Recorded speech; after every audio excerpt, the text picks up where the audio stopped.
Good evening, ladies and gentlemen. Welcome back to Friday nights. It can only mean one thing. It's the VCR, the Virtual Circuit Racing, BTCC at Thruxton here as well. It's going to be absolutely amazing. I'm James Parfitt. I'm going to be joined in the booth by somebody who hasn't been alongside me for quite a while. Is Mr. Dan Peoples. So we're going to be doing 18 laps of Thruxton. We are into qualifying at the moment. 20 minutes of qualifying first before we go into the 18-lap race. Coming up in the standings at this moment in time, Jake Hewlett is going to lead the way on 114 points with Hathaway in second on 106. Hathaway gained a big chunk of points last time out as well at the Snetterton 300, where he took the victory with Hewlett in third. So he gains points on there. Jake showing that he is not an alien or a robot. Ben Hayes in third, with Trafford King sitting in fourth and Luke Woodhouse in fifth. If you haven't been to Thruxton before, well, it's my local circuit. It's about 45 minutes up the road here, and it is basically an oval with a few squigglies in the middle. It's going to be absolutely amazing to sit and watch as well. That last chicane at Club is going to cause problems, but these guys, I'm sure, are going to have an absolute epic time. 16 drivers on the racetrack at this moment in time, ready to go for this race. Let's bring Dan into the booth. Dan, welcome in.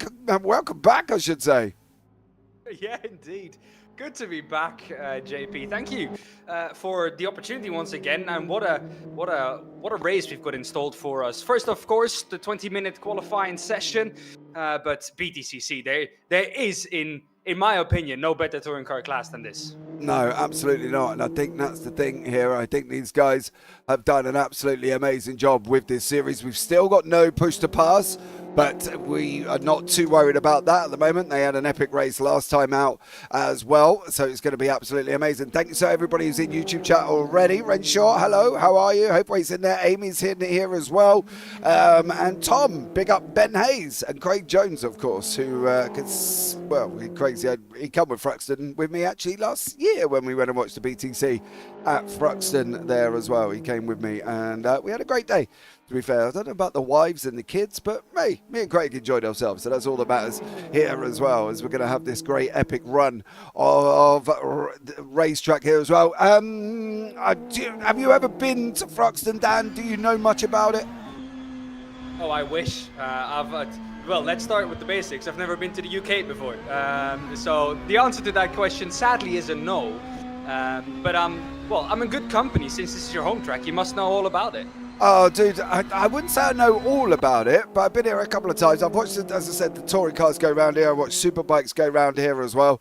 I've got to be honest, the superbikes are absolutely nuts, and they did have, one of them unfortunately did have a massive collision, and it was a little bit scrappy, to be blatantly honest. But I think the thing is with this circuit as well, the viewing area of this circuit, you can only view up until this verge on the right hand side where we are now. You can't view past that, so that verge that ends on the right there is the only place that you can view, and then you go into the final part of Club, which is the chicane at the end, and you can start viewing from there, so you get sort of half the racetrack. One of the interesting things from Thruxton as well is you can at point see the cars going round this backside. That's the interesting thing about it. You might only just see the tops of their roofs, but you know they're coming, and that's the thing. And you can hear as well with these BTC cars, they sound absolutely amazing, so you can hear them a long way off. But you can see the viewing area here starting on the left-hand side. That's where you can start viewing from. You get a pit lane entry as well, which is absolutely amazing. Me and Craig walking across the start line, across the pit lane, and you can view it all the way along here. This is where they have their main TV monitors just on the right-hand side here. They're situated on the tripod stand.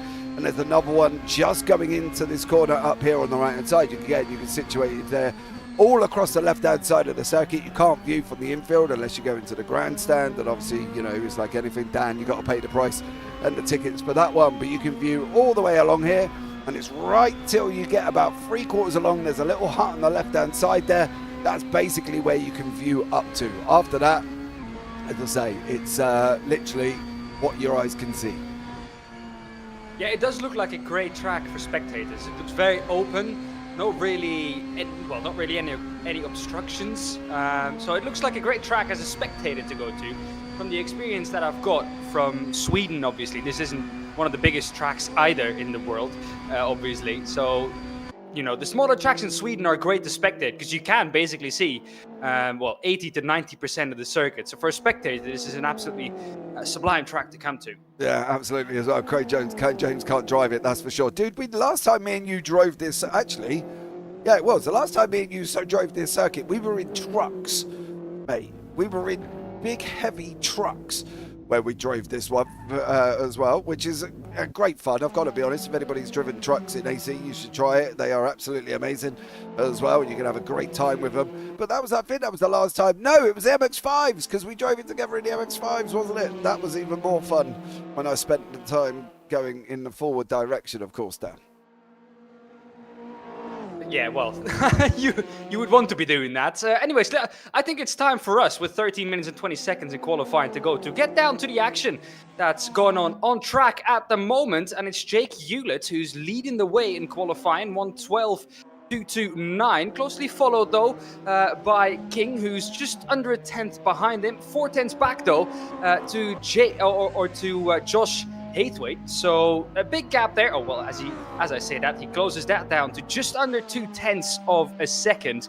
But those two have not been off the podium so far this season. The same, I think, is the case for Trafford King. All the races that he has competed in, because of course, remember, he didn't compete in the first round of the championship, he has been on the podium. So they're looking to keep that run going tonight.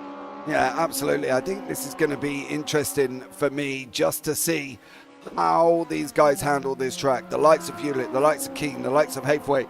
It's a very tricky circuit. There are places to overtake, but you've got to be very mindful of the people with the inside and on the outside, of course, as well. So there's going to be a lot of things. Otherwise, that happens. As you can see on the right-hand side there, that is not an ideal scenario. But these guys are very, very fast, and they're going to be kicking in here as well. 1:12.229, as you say, not very far back for Trafford King. Behind him on a 1:12.310, and then Josh Hathwaite on a 1:12.409. Behind that, we get a little bit further out as well. Luke Woodhouse, 1:12.812, 1:13.099, 1:13.605 for Dave Price, and then 1:14.334 for Chris McIntosh. So McIntosh is struggling a little bit at this circuit as well. So we're going to find out what's really going to be about. I think the interesting thing is if they start lapping cars, Dan, they've got to make sure that they can handle the lapping of the cars as well. Yeah, exactly. And as I said earlier, this is not the biggest track in the world, so you're going to come up to lapped cars. I think towards the end of this race, I think with the pace difference that we're seeing at least, the cars at the bottom of the timing at the moment, Ben Hayes, they'll be looking to close up that gap at the moment, 7.6 seconds. I think they'll be looking to get within at least 4 seconds of our top qualifying time at the moment. That's Jake Hewlett still on that 1:12.81 or 1:8.9, excuse me. But yeah, this track, it's a great one. The undulation, I do definitely, I think, have to visit at some point. JP, you reckon you could guide me around here? Probably, just not with me driving, Dan, to be honest with you. I can probably walk you round there. Well, said we can only get half the way round, so we don't get round this way. But the circuit itself is quite compact. It's not spread out like Silverstone. I've been to Silverstone. It's absolutely massive, and God, it'll take you ages to walk all the way around Silverstone. But this is very compact. You go in one area and you're in that area. That's where you stay here as well. I want to see what Hayes does. He's going over the line at the moment. Does look like he's got a little bit of an improvement on that final sector. How close is he going to bring this in for Hayes? He's still 7 seconds back at the moment, which is a long old time for him. So once you enter into the complex, you kind of don't have to go very far for anything. There's burger stalls, there's toilets, there's shops, stands and stuff like that. So it's not massive. You know, don't get me wrong, it could take you a while to walk from the grandstand right the way round to the other side of the viewing area, just up here on the left there where that hill is. But it isn't big. And I think that's the thing. The best track to drive in the UK, absolutely, I do agree as well. It's the fastest circuit in the UK. And that's purely because once they get out through Seagrave, it is just flat out all the way through Noble, once you get out through Noble, it's out Goodwood, Village, Church, Brooklands. There isn't a lift. It is literally full flat here, and that's the thing. You can see straightaways up in 6th gear, absolutely motoring along, and you're just running at full pelt right the way down into a very, very hard chicane. Now, there was warnings in the Discord about cutting the chicane You will be punished severely, of course, for that one. But this is the way you can make most of your overtakes. There's multiple lines here that you could take as well. You can take a very wide line and try and try and open it up a little bit, or you can take a very shallow line and you can just try and straight line it. The problem with straight lining it is you could end up cutting corners, and that's one of the things that the guys have been warned about, to make sure that they don't cut corners here as well. So there's lots of things that could go wrong here for what comes across as a relatively easy circuit to drive. Yeah, and the main points of track limits where the stewards will be looking at, because the drivers have gotten that information, is the final chicane, and it's Church Corner. Now at the final chicane we have a beautiful tire stack that can ruin races if you do go through there side by side, I feel like. So that will determine track limits there. At Church Corner though, it's a almost flat out corner for most of these drivers. It's just on entry there. You have to remain with 2 tires on the track sides of the white line. So just basically in normal human terms, that is, keep 2 tires within the white lines. Yeah, don't cut the corners, basically. Stop being naughty. Yeah. You know what I mean? If you don't want to exactly. If you don't want to get punished, don't be naughty there as well. Alicia's in YouTube chat. Good evening. Hello, how are you? Hope you're enjoying the weather here as well. There's a new spectator area along the top of the bank along Brooklands this year. What, on the run down? No way. What, down here on the left-hand side? You haven't been yet, James. Not this season, I haven't, dude. Up there. So they're saying there's a new spectator area up there on the left. I haven't been this year, mate. Unfortunately, the BTCC, when we normally go, I think, if I'm not mistaken, is actually on a weekend where I'm at Santa Pod with my son. So I'm not able to go and attend it either. Where was I? 7th and 8th of June, I was away. So yeah, we couldn't attend it, unfortunately, on that one, because I was at Santa Pod with my son. But yeah, amazing if that is the truth as well, on the run down to club. That's absolutely awesome. I would, yeah, definitely, because this is this area here on the left where we are now. Okay. Well, I mean, infrastructure at tracks is always a difficult thing, and it's always great if you see them improve, or either there are new ones. So, spectators, eat your heart out. If you haven't visited yet, go and give it a visit. You too, James. You really should, since it's your home track. I go to Zolder at least twice every month. I don't, but yeah, I wish I could. But yeah, Zolder, my home track, I try to visit at least like 2 or 3 times a year, just to keep up with what's happening in my local area in terms of motorsports. There's no better place to be than in your, well, home-ish area, and see motorsports, the thing that we both do love so much. On track then, it is Jake Hewlett, who has just set a 1:11.8. He's the only one at the moment into the 1:11s. Behind that, it's Trafford King, who is into the 112s low though. And then it's Haythwaite, obviously. Josh Haythwaite, P3 on a 112.409. P4 at the moment, Luke Woodhouse on a 112.812. And then P5 rounding off the top 5 is Alex. He's on a 112.9.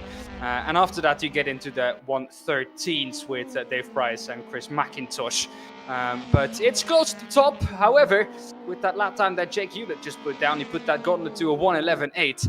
And, well, since he's the only one into the 1:11s, that's going to be a difficult lap time to beat. Yeah, it definitely will be. There's not going to be many people who will get near him. Maybe I'll go to Thruxton on the 8th to the 10th of August, because that's the British Superbikes weekend. So I'll try and look at getting up to that one. Mr. Jones, if you're still listening in YouTube chat, hit me up. It'll be the 8th and the 10th of August. We'll go and watch some Superbikes, because they're absolutely amazing. On that one, Hewlett still leading the field. King can't get near him in that BMW either, and that's the thing here. There was talk of ballast, if I'm not mistaken. Now, I am going to try and find... There is. BMW has been added 30 kilos of ballast to be added to the BMW as well. So if they were told it as a thing, I will also allow any current BMW driver to change to a car of their choice if they no longer want to stick with the BMW. I think it's hard at the moment, because BMW was very, very fast. It goes on to say we did improve this car ourselves, that the standard version was horrific to drive and was not accurate at all, so we aim to fix this ourselves. Of course, there will always be a difference between front-wheel drive, rear-wheel drive from track to track, corner to corner, but I feel the BMW on average is still coming out on top by enough of an amount to raise concern. My aim with the championship was to allow for a variations of cars that have different characteristics, but do net out to the same rough lap times, allowing for drivers to pick their favourite car-wise or their favourite feeling car, and at not much of a deficit either way. We do feel that the BMW doesn't quite fall into this category with its pace advantage, so they have been added 30 kilos of ballast. Now, people who that's going to affect is, of course, Hathaway. It's going to affect Trafford King as well, and they're the only two that are in that BMW, Dan. Everybody else is in the Focus, the i30, the Corolla, the Civic. So the BMW been whacked with some sand in the boot. And I do feel like that's, 30 kilograms, which is a lot in racing terms. Over a lap that could easily be 2 to 3 tenths. However, I think it has done what they wanted it to do, because Hathaway and King are not running away with things with the BMW anymore. Hewlett is about 1.5 tenths ahead now of Hathaway, who is in that BMW. I bet if you take out that weight, he'd be 2 tenths ahead of the field now.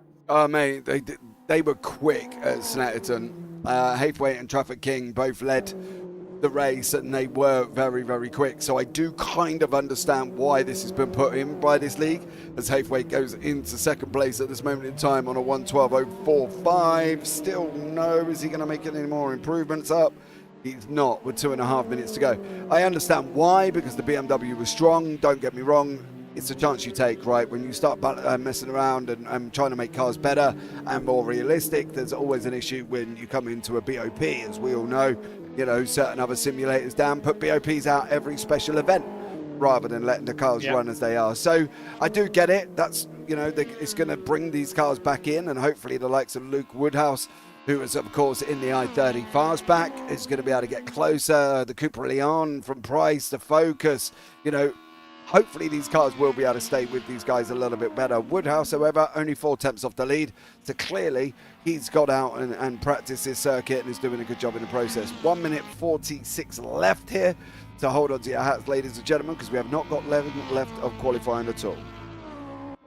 No, and with that 1 minute, a little bit over 30 seconds left, it's still Jake Hewlett who is at the front of this field.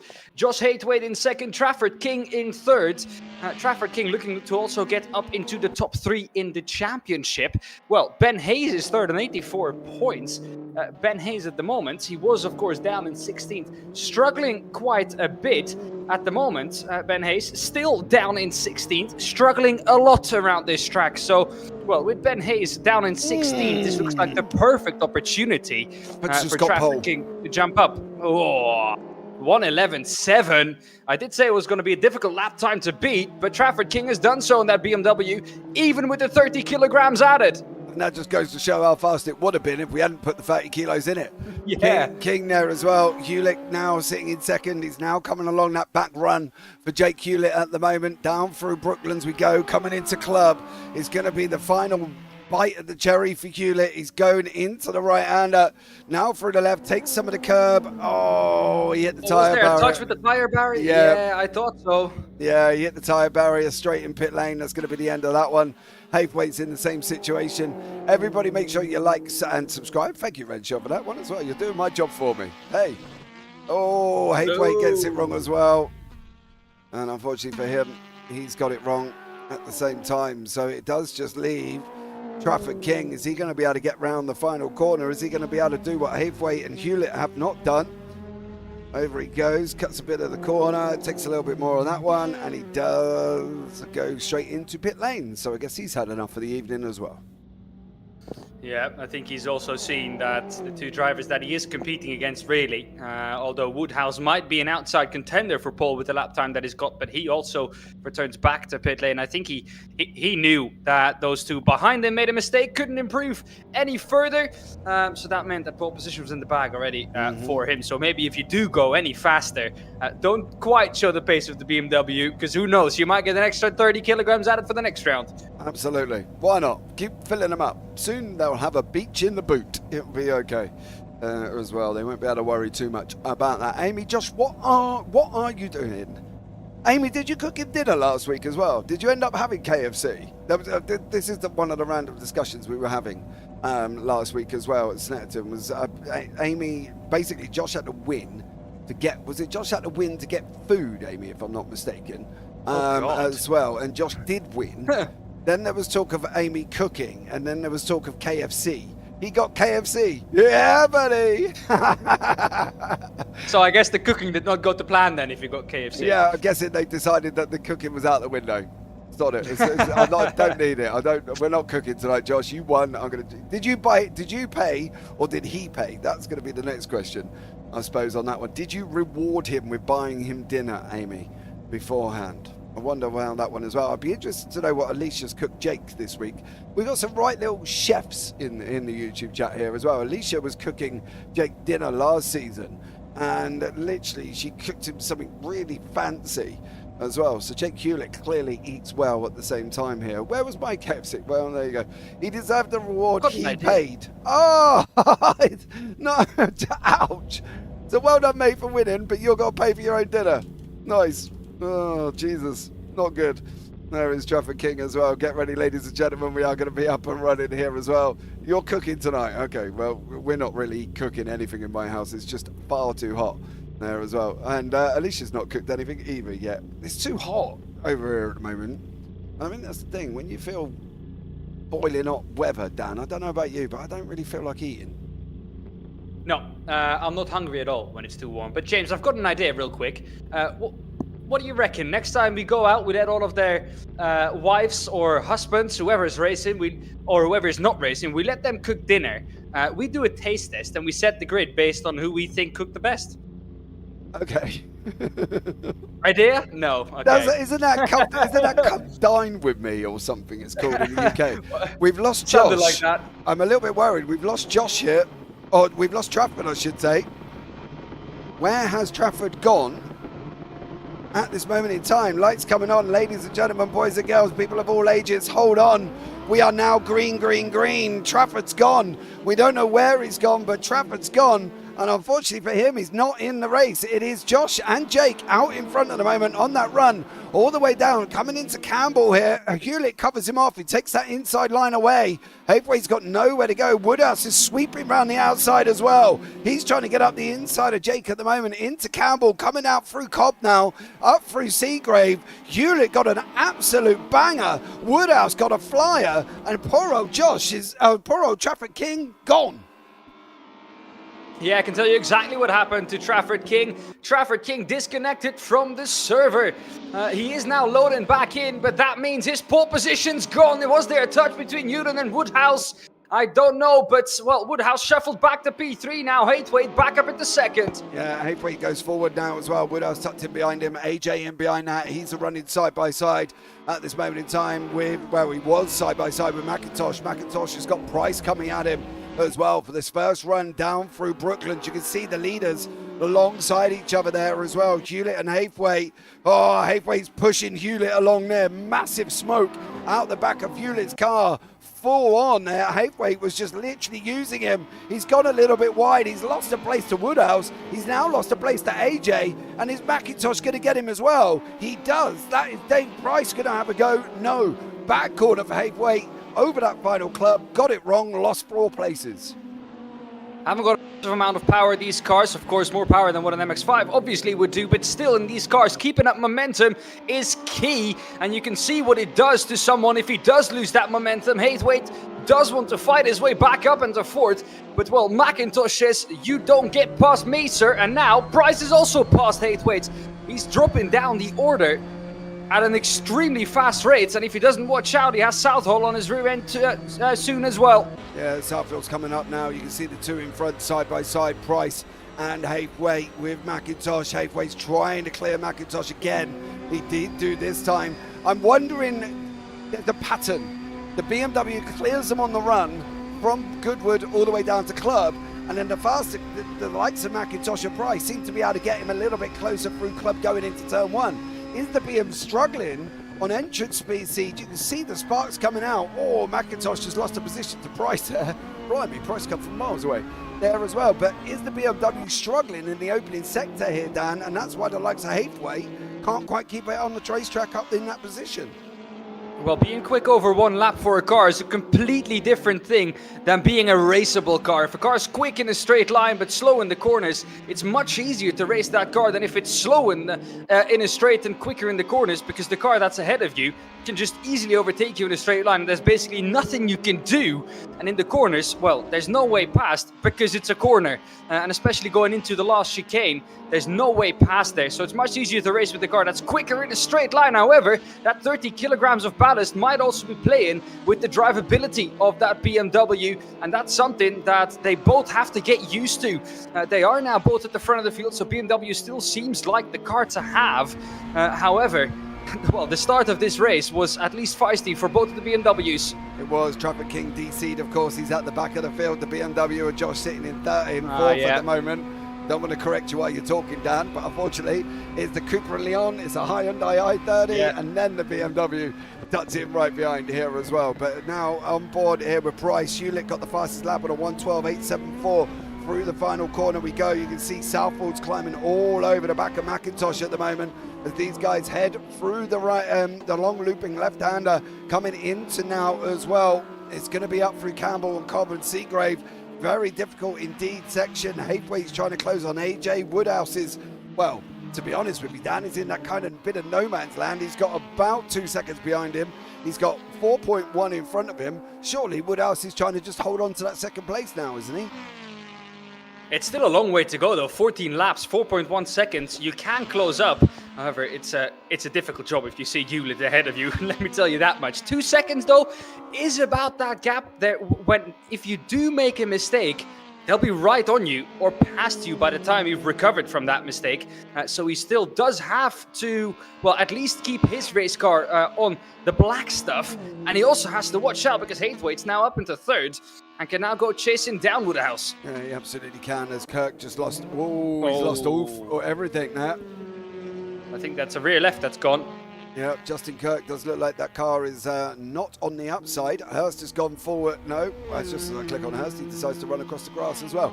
Bosey now overtakes Kirk and he's now chasing down Hurst as well on that one. Addy, he's having a go with Turner. He's trying to get onto the back of Ryan Turner. Price, Southfield, McIntosh, all still tripling up at the moment. Still nose to tail. They're on the run around into Campbell. And you can see it's not a difficult corner. It's more of a sweeping corner that you can take. But coming into Campbell, now through the left-hander, a Cobb. And then on the run out from Seagrave, you can see Price has just got nowhere to go. Southfield and McIntosh having a good old Barney with him here. And at the moment, what does Price do? Well, you can't really go anywhere. He has to try something on the straight, try and get a run, try and capitalize on the both of them losing momentum. When they fight, there's a moment there for Southall. He's going to try and sneak up the inside and try and push Whitehall to the edge of the track. He has done so. And well, there you go. That's exactly what he could do. And he capitalizes directly when he's given a chance. Yeah, he is. Oh, he's sideways. My goodness. That was Ken Block style through the corner from Dave Price. And, well, Southall looking to capitalize now on that slight little mistake. However, it doesn't cost him too much, it seemed like. No, it didn't. But boy, oh boy, did it look good. If anybody could clip that, that would be absolutely amazing because it did look absolutely awesome. Price sideways drifting with Southall but pushing him along. Southall was just not giving him any room. He's the thing is as well, for me, it just looks like Southall's not even trying to overtake him here, Dan. He just, every time he gets close, he just decides I'm going to give him a little bit of a kiss here and try and move him up. He pulls out a little bit wide now as well. Coming into the left-hander of Cobb. Is he going to be able to give him a run? He's looking to try and maintain speed at the moment. That's what Southall's doing. You can see his exit speed is a lot better than Price's. He's going to try and close up again as well, but it does look like Southfield is in a bit of a spicy mood here this evening. Yeah, for sure. While we were watching that, I think it was Danny Hurst who's had another moment. Traffic King has gotten past him. Of course, absolute bummer for him with, of course, Ben Hayes not having the best of races. Him then disconnecting at the start is not ideal at all. He's still fighting back. He's still on the lead lap, 47 seconds back. So there's still maybe, if he gets lucky, a top 10 in there for Trafford King. But the pace of that BMW, well, he can show it now. But, well, I have a feeling it's going to be all for nothing. Yeah, Ben Gibbons, we've got notifications in YouTube chat, been DQ'd for a penalty that I didn't even know I had. Oh, sad times, young man, sad times. Oh, Brad Hayes seems to be able to get... Now, Brad, obviously, he had the qualifying hell, to be honest. I think he was like 6.7 seconds back from the lead lap, but he seems to be able to now, as the race has gone on, he's got more and more used to the racetrack as well. He's tucked in behind Ryan Turner here. Oh, just as I say that, oh, Turner, leaving room, son. Oh, there was contact. Turner and Hayes, they're having a little ding-dong now as well. His handbags at dawn. It's not even the boxing gloves in the 12th round. They just started getting onto each other here as well, and they were just starting to slap each other with their handbags, whether or not they were strapless or whether or not they were underarm handbags, who knows? And yes, I have a wife. That's how I know them, okay? It's not because I used them. But there we go at the moment. Brad Hayes getting a slide on with Turner in behind him as well. There was a swap up by the front. Hafeway has cleared AJ and Woodhouse has gone down into fourth. So Woodhouse clearly must have had some problem there, Dan, because he's dropped all the way down into fourth place. Yeah, he was ahead of AJ by quite a margin. Overtook him actually and managed to, I think, open up a 2-second gap. But I think he's made a mistake of some sort that dropped him back behind AJ. Of course, Hafeway's at the moment still in second. That gap is ever increasing. Oh, watch out with that tyre barrier too. Ryan Turner, almost a 180 or a 180-degree spin, but manages to keep it pointing the right direction. How he did that, I've got no clue, but manages to lose not too much time at least. The 120 lost about 4 seconds to Ben Hayes, who's now up into ninth. I didn't quite see if there was contact though. No, I just think he lost the back end going into the final corner. I think that's the thing there. And I think he lost the back end from Ryan Turner on that one, and that is what caused them issues. You see, we'll give you a quick rundown. Hewlett out in front, 8.2 seconds ahead of Hafeway at the moment. He's cleared AJ. AJ's in behind him. He's about 5 seconds back from that one. Woodhouse, we think, made a mistake. That's why he's ended up down in fourth. And again, he's about 5 seconds back. McIntosh, funny enough, there's a theme. He's about 5.5 to 6 seconds back. The only one who isn't at that moment in time is Price and Southall, as these guys have spread out a little bit there as well. Addy, he's in having a right little ding-dong. He's trying to escape Brad Hayes, who's just tucked in right behind him there. And Turner's obviously trying to recover from what was a sideways incident. And I don't know what you want to call it. It wasn't a 90, it wasn't a 180, it was like a half and half of that behind that. And then you got Darryl Moss out in the racetrack. He's in 11th at the moment here comfortably as well. Trafford King trying to make him a recovery after a disconnect right at the beginning. Do you know the interesting about that? It just goes to show how quickly Trafford got back in here then, Dan, because he didn't even lose a lap. Yeah, extraordinary, I think, how he did that. I think he realized quite quickly that either something was wrong, so he disconnected himself, or he realized quite early on that something with server issues or at his house or home Wi-Fi, whatever you would call it, something was wrong with it. Managed to reset, get back into the server, and didn't even manage to lose a lap there. So yeah, that was quite impressive by Trafford King. He's Bozy, P13 for him at the moment. He's another, 6-7 seconds back on King. But this is the battle for P8, I think. Yeah, P8 indeed it is. It is for P8, Ben Hayes and Matthew Addy. Matthew Addy in the red and white car, and Ben Hayes, of course, in the blue, yellow, and whites on the left-hand side of the screen now. Inside for the right-hander. Will he be able to pull it off?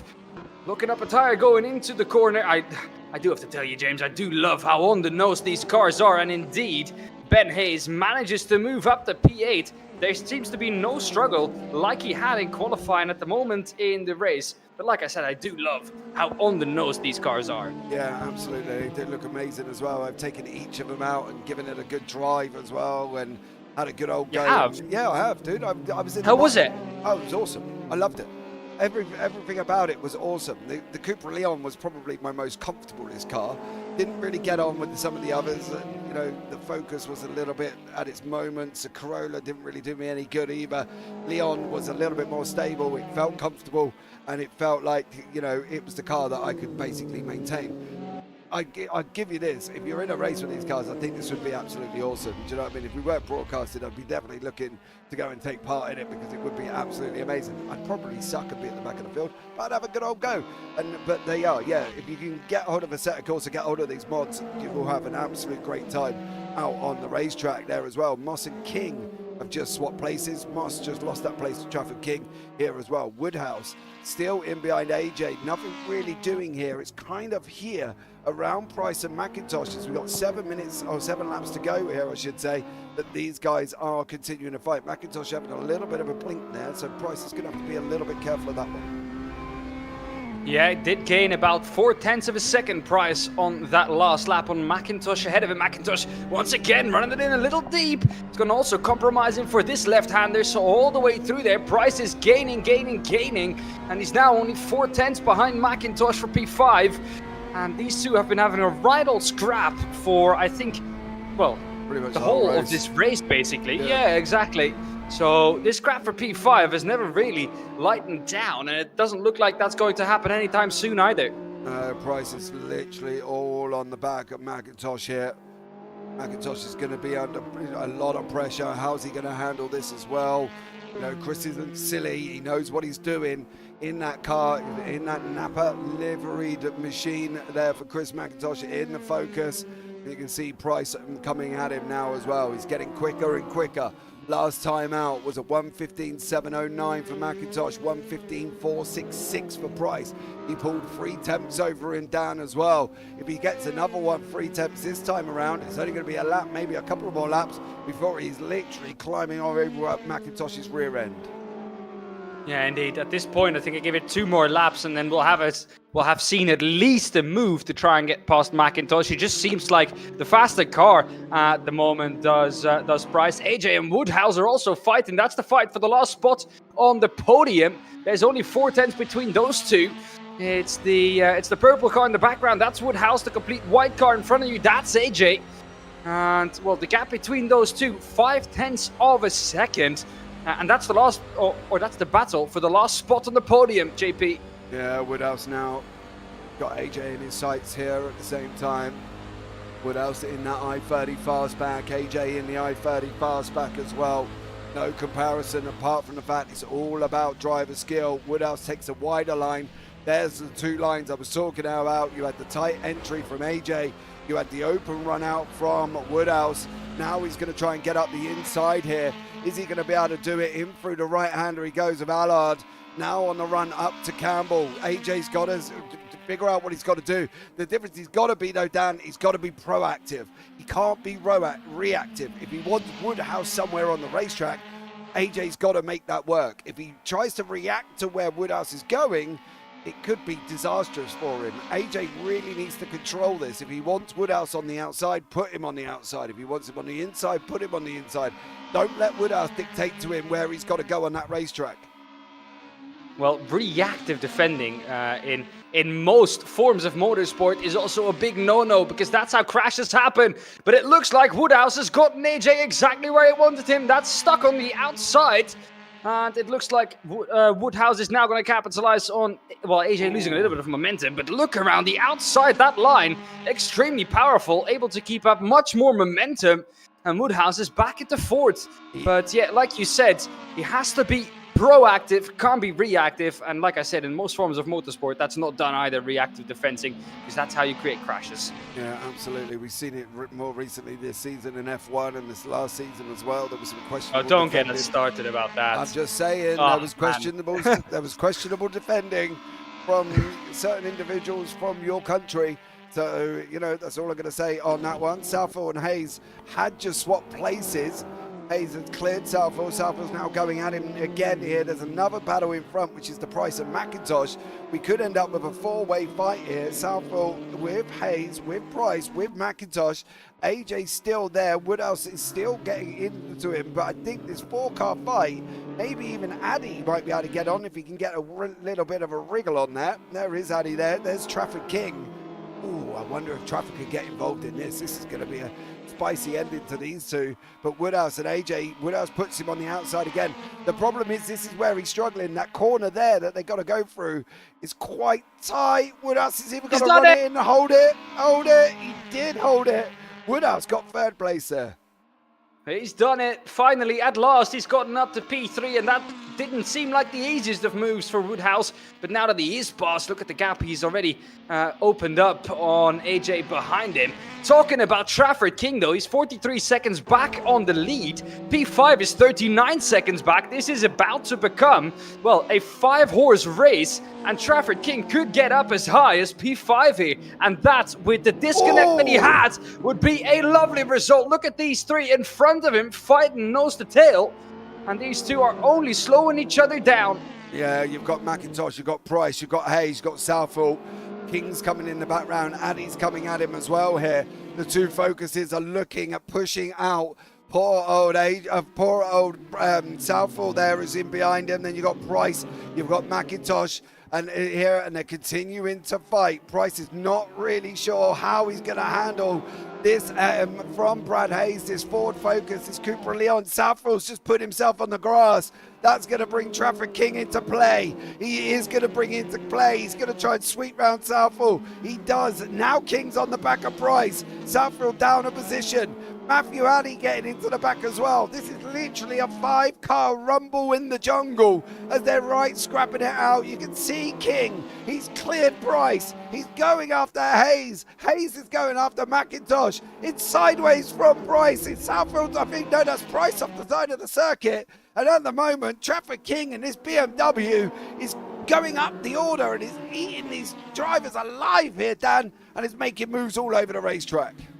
That BMW looks like such a stable car, especially through the high-speed corners. It might struggle on acceleration a bit and through the slow-speed corners with that 30 kilograms added. But through the high-speed corners, which there are plenty of on this track, it seems like the car to have here this evening. But well, even more impressive, I think, is the fact that that King took 4 cars on that last lap and he's about to take a 5th one. Trafford King is up to P5 after a disconnect, coming in at the last second to not be lapped by our leader. Has now gotten up into P5. Well, and who knows, he might not be done there. 1.5 laps left for Trafford King. And I do feel like AJ's way too far to catch, but who knows with what's happened here this evening already. The drivers behind him, though, continue to scrap for what will now be a maximum of P6, it feels like. Off the road goes Matthew Addy. And, well, he will put himself out of that fight with that line. At some point, sir, you have to go and get back on the track. Yeah, he's not. Where are you going? It goes right. That was trying to keep the foot in. That's literally what that was from Addy. He was like, I don't want to lose any more time. I want to keep my foot in there. Look at McIntosh looking at the inside of Hayes. It is Hayes at the inside of McIntosh. He gets past, and that was a move that was long coming. Now, with that momentum lost, McIntosh falls back into P8. Price now's past him in the Cupra. He comes back at him, though, in the Ford. And up the inside he goes, but this is a right old scrap. We are now on the second to last lap of the race for these guys.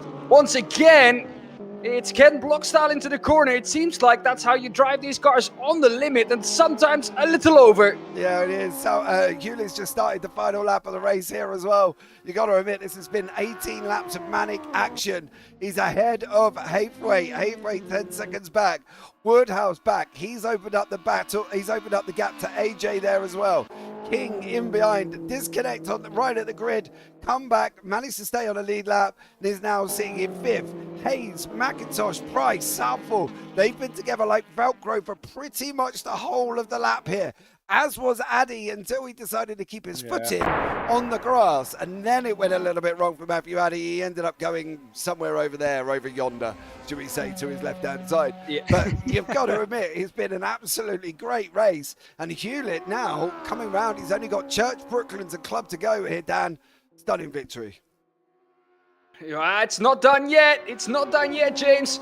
Things might happen, and Haythwaite's only 10 seconds behind, but you do have to say it's been a majestic drive from Hewlett, and well, nobody really could touch him today. He's done everything right, and out of the final corner comes Jake Hewlett, and he wins round number 4 at Thruxton in the Cupra. What a race that's been for him. Haythwaite behind him in P2, 10 seconds behind in the end. He just couldn't quite keep up with the pace that Hewlett was setting. However, towards the end of the race, did find his groove a little more in that, well, it almost feels like renewed BMW with that 30 kilograms of ballast added. And well, coming out of the final corner soon, rounding off the podium will be Woodhouse. It was a great fight between him and AJ. At the end, though, it is Woodhouse who comes through in third, AJ through in fourth. But behind that, I think, is the story of this race. Trafford King in fifth from a disconnect to a top 5, rescues as much as he could. Behind that, though, it is Hayes in 6th and Southall in 7th. It was a massive old scrap between at least 4 or 5 drivers for P6 in the end. Hayes comes through to take that. Well fought for P6. Southall in 7th. McIntosh looked at a P6 for quite a while in that race. Does come home in, well, what we'll feel with 2 laps to go. A disappointing P8. Price in P9. He was also up in P5 in some moments of this race. So for him, that will feel like a disappointment too. Addy, though, in P10, well, to be honest, gave himself that P10 by trying to keep his foot in when he went off. Absolutely. I think that was the thing. He tried to keep that foot in, and that probably wasn't the smartest move from Matthew Addy. He should have probably got the car rotated here as well. But you can see the guys here again, Hewlett, Haythwaite, and Woodhouse. You're 1, 2, 3, and I think you can only accept that was an absolute barnstorming of a race here as well. And that is why Thruxton is the best racing circuit in the UK, bar none. I don't care what you tell me about Silverstone. Send Formula One around here. Oh, mate, it would take him about 30 seconds. It wouldn't even be that, I don't think, by the time they got around. But I think it would just be absolutely epic if they even put a Formula One car around here. But yeah, great race, traffic, absolutely. Traffic King battling his way back to 5th after disconnecting at the beginning. And it was absolutely amazing. So we'll give these guys a couple of minutes to get back to pit lane before we see if any of them are going to jump in and have a chat. And I'll be interested to see how they get on and who's going to come and tell me what here, because I think Hewlett really did kind of manage from the start there, Dan. I think that was the thing here as well. I think Hewlett got that start that he needed. He got away. Everybody was left scrapping. And Hewlett just said, thank you very much, I'm on my bike. I think, James, we would have seen a completely different race if Trafford King didn't have that disconnect. Because even though he had to start about 48 seconds off the lead, at the end of the race, I think the gap to the lead for King was about 42 seconds. So he did gain on Hewlett. Now, granted, Hewlett didn't have to push like a maniac. Because, well, he was in a commanding lead about 10 seconds over Haythwaite. So I think we would have seen a completely different race. Didn't that disconnect happen for Trafford King? However, that was the case. And still, I think it provided us with a great amount of action in the midfield. So, well, yeah, it was it was edge of your seat stuff. Absolutely. Right, we're going to have a chat with Mr. Jake Hewlett here as well. Victory for him cements his place at the front and the top of the standings as well. But how tough was Thruxton, or was it just a Sunday drive? Let's have a chat with him. Jake, welcome in, bud. How are you? Good evening, gentlemen. Nice to see you. Nice to see you. That wasn't easy. I know it will look that way, but it really wasn't. Absolutely driving the rails off it. Those BMWs are fast. Luke was really fast in the opening stages. I think that could have gone anyway. Yeah, I think so. Yeah, benefited from Trafford disconnecting right at the beginning, though. I think he's just so fast. He fancied like trying to see if he could go from the back to the front. Well, he had a good job, mate. He got to blinking 5th in the end. Did he? Yeah. yeah, that's a good job indeed. I see him sort of banging in fastest laps about halfway through the stint. It's just absurd pace. So yeah, really impressive from him. But yeah, sorry I missed you guys last time, and obviously glad to have you here. It's all right, mate. No dramas at all. Listen, I want to ask you about the ballast in the BMW. Do you think it's enough? I think it's really tight. But I'd be lying if I didn't say I have done a significant amount of laps to try and keep with it. It's got really good grunt. Like we've done away with the hybrid because the hybrid was a bit buggy. But it's just got really good, seems to have like really good grunts. And down like the back straights and stuff. Obviously, it's a completely different platform being rear wheel drive. So I think everything's got its strengths and weaknesses, and hopefully it sort of ebbs and flows. And maybe one track they'll be a bit quicker and vice versa.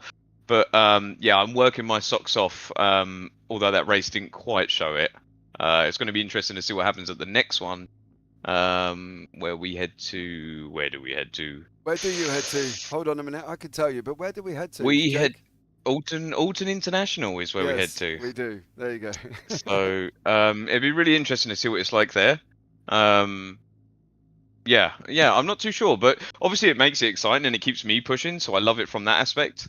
So yeah, let's just see. I mean, both Josh and Trafford putting in stellar quali times. I think Josh's was on mediums as well, which is nuts. So, yeah, pretty impressive from both of those guys. Yeah, it's pretty scary if the BMW didn't have ballast, just how far they would be in qualifying, to be honest. But listen, Jake, always a pleasure. Never a chore, dear sir. Anyone you want to shout out before we let you go? Just a shout out to myself, really. Everyone who does support me in the real racing. For those who don't know, I'm a driver coach at JPBroadcasting on Instagram. If you want to take a look, I will leave you guys with a question though. Pineapple on pizza, yes or no? Yes.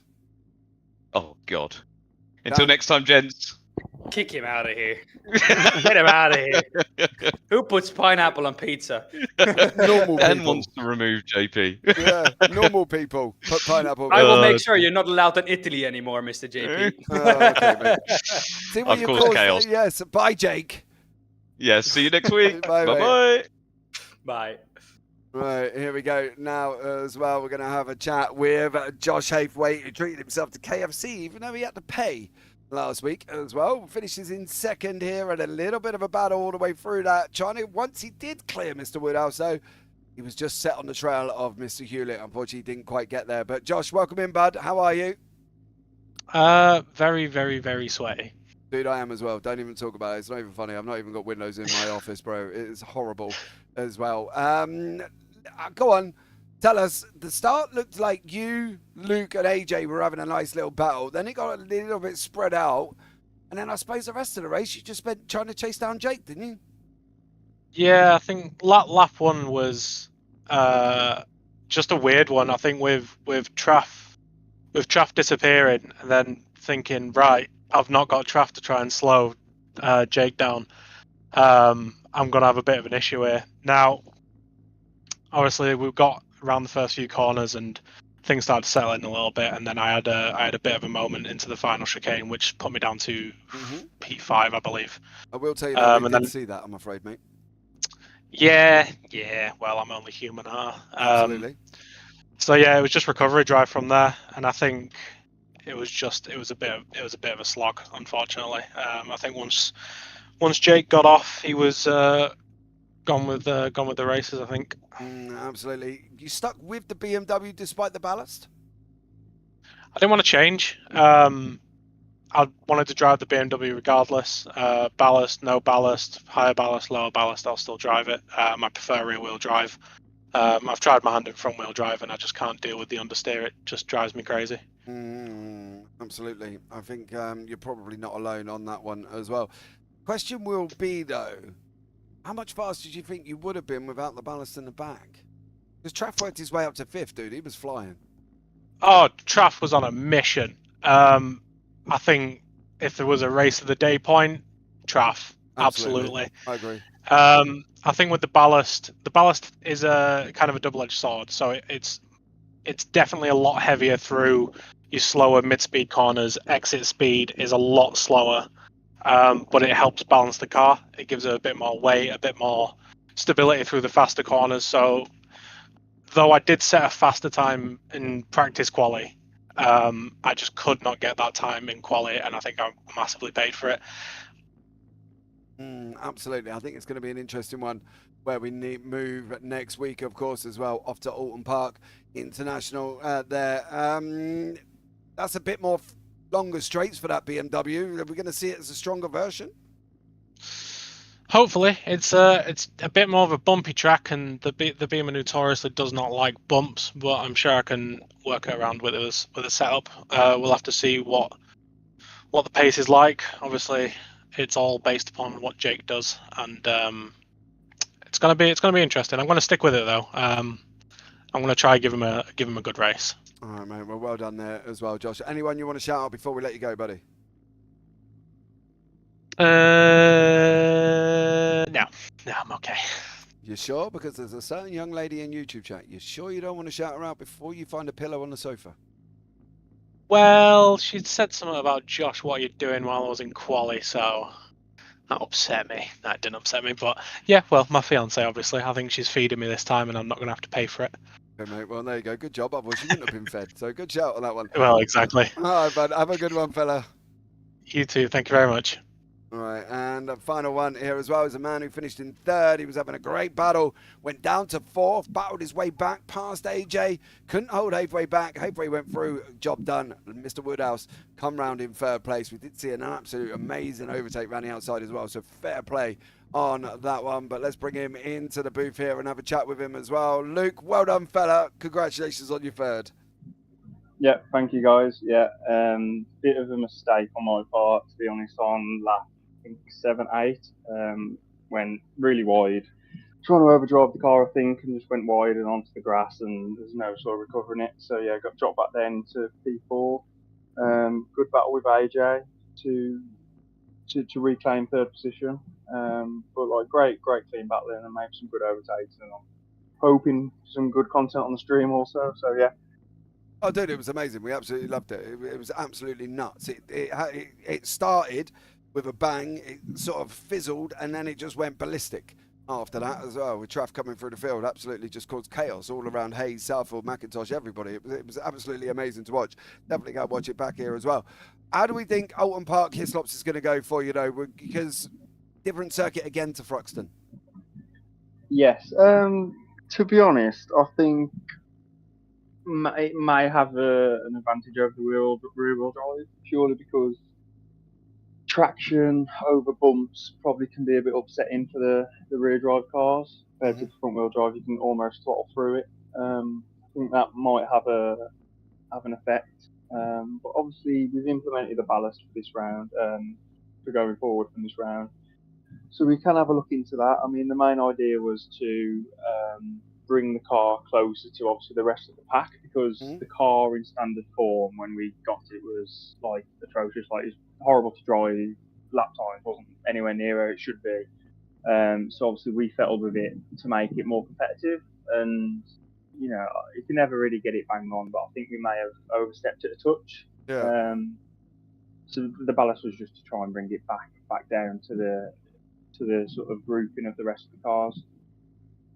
Yeah, and it seemed to have worked. I do wonder without the ballast just how much faster they would have been. But listen, you guys, to make the racing fair, you do what you got to do. And if that is stuck in ballast in the BMW, well, they didn't move away from it. Haveway or King didn't move away from it at all. They've stayed with the car. So it's going to be very interesting next week as well. Luke, amazing to chat to you. And congratulations on your third place again. Anyone you want to shout out before we let you go? No, just everyone who continues to turn up every week and puts in good, clean racing. Just everyone in the server, like you say, it's brilliant to be a part of, to be running it. So yeah, just shout out to everyone who's here every week. Awesome job. All right, man. Well, take care and look forward to having a chat with you next week. Nice one, guys. Catch you later. Bye. Well, there you go. That was Mr. Hewlett, Haveway and Woodhouse, your top three here as well. Dan, final thought from you? Cracker of a race, to be honest. Would visit again if I could. Well, there you go. We look forward to it, guys, as well. Thank you so much for joining us, Amy, there as well. Josh, your dinner's going in the bin if you don't shout me out. So, Josh, make sure you put her at the top of the list next time as well. Thank you to everybody that's joined us here in YouTube as well. There's been too many. It's gone through so quick tonight. I haven't seen everyone. But thank you so much for that one. I've been JP. I've been alongside Dan Peoples. And as always, take care. Have a great week. And you never know, we might see you on the track sometime. Good night.